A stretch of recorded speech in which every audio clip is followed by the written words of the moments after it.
நடந்து முடிந்துள்ள நாடாளுமன்ற தேர்தலில் யாழ்ப்பாணம் மாவட்ட இறுதி தேர்தல் முடிவுகள் வெளியாகியுள்ளன.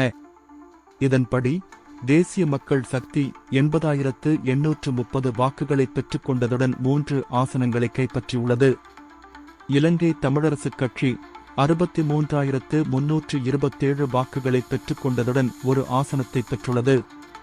அகில இலங்கை தமிழ் காங்கிரஸ் 27,983 வாக்குகளை பெற்றுக் கொண்டதுடன் 1 ஆசனத்தை பெற்றுள்ளது. சுயேட்சை குழு 17 கீழ் போட்டியிட்ட தரப்பினர் 27,855 வாக்குகளை பெற்றுக் கொண்டதுடன் 1 ஆசனத்தை பெற்றுள்ளனர். ஜனநாயக தமிழ் தேசிய கூட்டமைப்பு 22,513 வாக்குகளை பெற்றுக் கொண்டுள்ளமை குறிப்பிடத்தக்கது.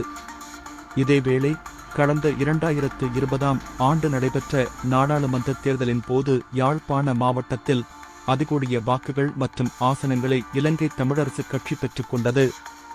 இதன்படி இலங்கை தமிழரசுக் கட்சி 1,12,967 வாக்குகளையும் 3 ஆசனங்களையும் யாழ்ப்பாண மாவட்டத்தில் வெற்றி கொண்டது.